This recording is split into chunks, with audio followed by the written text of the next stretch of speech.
We begin the effective devising practice by setting text and meaning-making aside for as long as possible.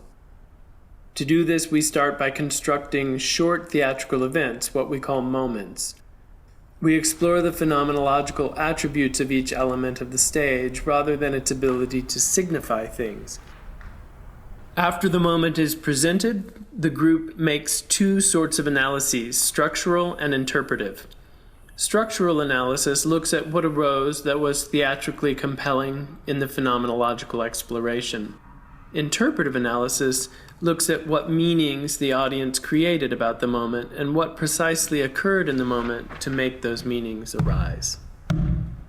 Later in the process, we begin to include more elements in one moment, including text.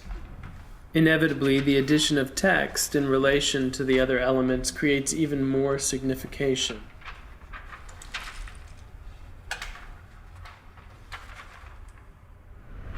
We begin. As people get off the boat, they are given new crocs and water.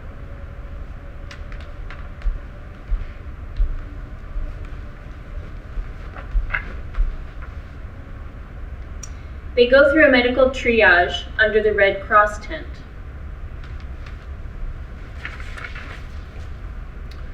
They sit on the ground on the banquina until everybody has been disembarked, forming a rectangle, and encircled by policemen, keeping the group in place.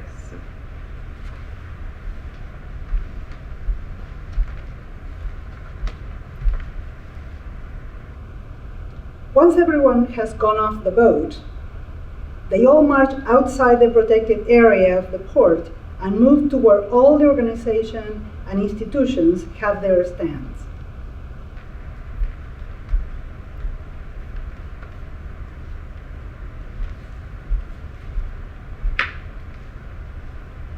They form another rectangular group, sitting on the ground in front of the immigration office stand. Here they are fingerprinted. They are now given a number written on a piece of paper, and their photos are taken.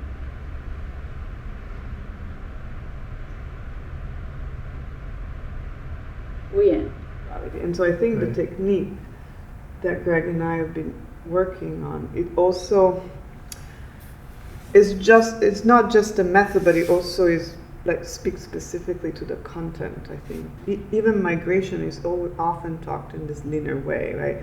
People leave their country, they travel, they arrive. Are we going to tell stories in a linear way, which is the same way in which crises are being described, or are we going to see what is not being narrated when you see things as a crisis?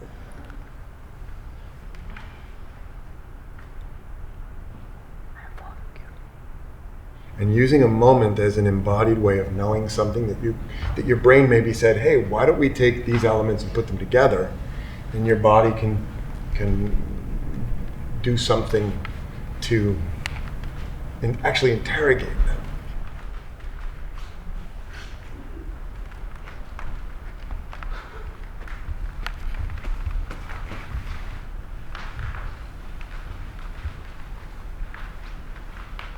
And then the elements play off each other.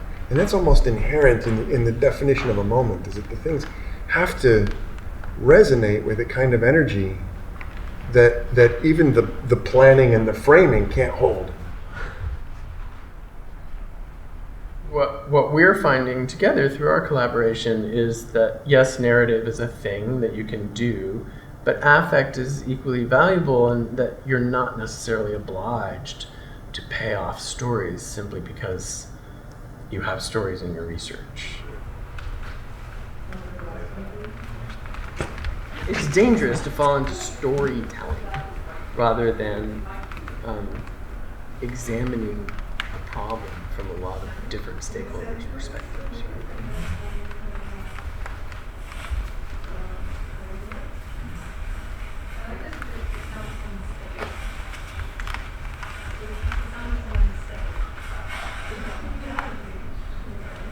Like flocking, exactly, yeah.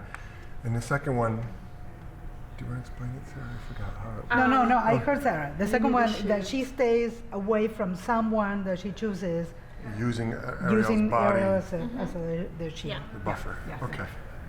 Great. Okay. Okay. Okay, so we So start from different maybe we start areas? from different and we come in and enter again like we did.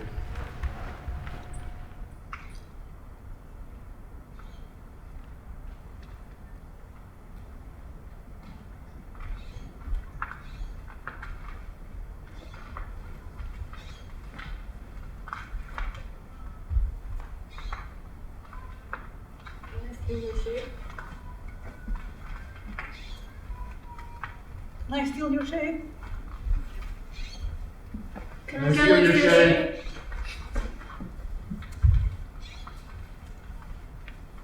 Can I steal your shade? Like, it's a struggle over shade, but also it was very playful. But yeah, I mean, one could explode it on different levels. Because we have other, I don't know what is the other text that you were referring to about shade, but in the Enrico's piece, it's also the shade. People have to move from one side of the street to the other because they have to either, protect them. Is that what you were referring to also? Yeah, that one too. But I think what happened was I had these ideas from shade, and then we started playing, and everything went except us, the thing, and the shade. So I didn't.